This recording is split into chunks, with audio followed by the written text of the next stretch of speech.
Welcome back to Speed Sports coverage of the Jim Shampine Memorial from Oswego Speedway here on MAVTV. Gruhl continues to lead as we're closing into the completion of the first third of this 75-lap event. That's Jessica Zemkin in the 11. She's running in fourth. She's got a couple of power hitters behind her, Gosick and Otto Sitterly. Yeah, they're sitting there following her, and she's running a great pace. They probably want to go a little bit quicker, but they're being real smart with their tire management.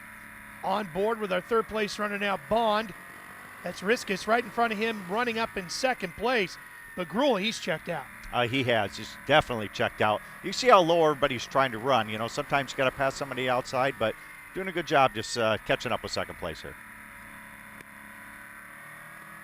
Love how these cars belch out the flames, too. Yeah, you get a little bit of extra fuel coming out of the pipes there when they're getting off the gas and getting back on. But what a great shot there. See how low they are? I mean, in the years past, they didn't run that low, but doing some great passing going down through here. Working through traffic, later stages of the race here. Bobby Haynes Jr. in the 44. He goes a lap down as a lead group of the top three come through. But Riskis needs to get around this car in a hurry, doesn't he, to keep Bond off his tail. Yeah, he did. That was just a perfect setup, high in the track and cut across. As long as somebody doesn't come on the inside of you, you're perfectly okay doing that. And Johnny, you can look to the inside of the tires here. You can really see those brakes glowing as we go back on board now with Riskis. Yeah, that's a great pass right there on the outside. And you're right, they do use a lot of brake. It's not like it's like overcooking them or anything because they do cool off pretty fast, but brakes are something that you definitely need at this racetrack. Here's Zemkin. Whoa, and around goes a 99 of the Jet, Joey Payne. Looked pretty harmless. He went in there pretty low and got on the brakes there and just got away from him a little bit. Something near those big foam blocks that they have here at Oswego. Their own version of the safer barrier. And you can see he just spun on his own, didn't he? He did. Like I say, it was just a matter of coming into the corner. They were pretty hot and on the brakes. Well, since he kept it off the foam barrier, they just need to push start him, get him going again. Yep, they're going to get him going, and hopefully he didn't flat spot his tires too bad here.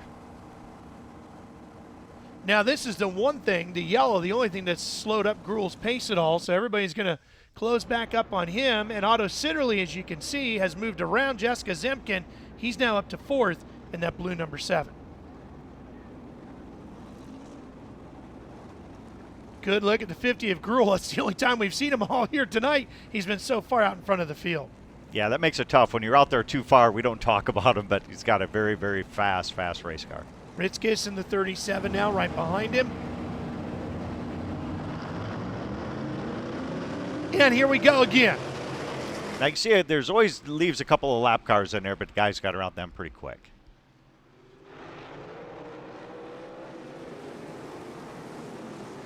This is a great shot of how wide that front stretch is, but I'm telling you, when you get to turn 1, it becomes very, very narrow with these cars.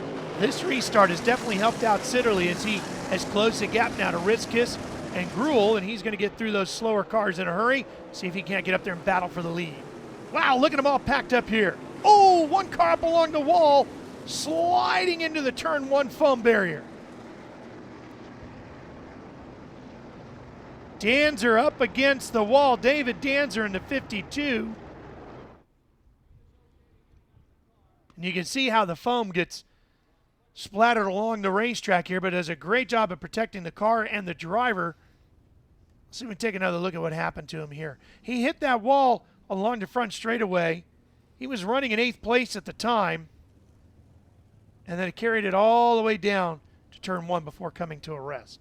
Yeah, it looked like he tagged the front stretch wall there, and as you can see, I think it broke something in the front. All he could do to kind of maintain control of it. He gets into we're going to call them safety barriers. They have that foam block stuff. They've been there for years and years. A lot better than hitting the wall itself. As you can see with the wind blowing around, it causes a bit of a mess, but boy, the drivers are happy to see it there, aren't they? They are. Like I say, right there's where he hit. He got loose earlier, but then at that point in time, something broke, and he's just along for the ride right there. So into the safety barriers, hopefully not a lot of damage, but it looks like he's done for today. Well, as he walks across the track, our Derek Pernesiglio is there to talk to him. David Danzer taking a long walk back to the pit area. We saw the car spin up the track the wrong way. Did you get tagged by somebody? No, I just think something broke in the front end. I came across the front stretch and it just hooked right. So I don't know if, I tagged it a little bit, but it just seems like it hooked on me. How heartbreaking of an experience is this after winning last week?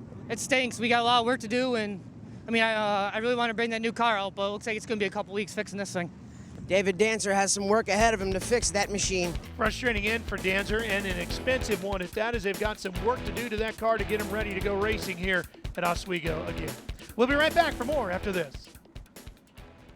Race fans, whether you love dirt, asphalt, 2 wheels, or 4, you need to be Speed Sport equipped with cool t-shirts, awesome caps, and great Speed Sport swag.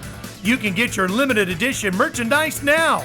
Just go to nationalspeedsportnews.com, click on the store link, and start shopping. Throwback tees, shop racks, and everything you need to be ready for the races. That's nationalspeedsportnews.com. Click the store link.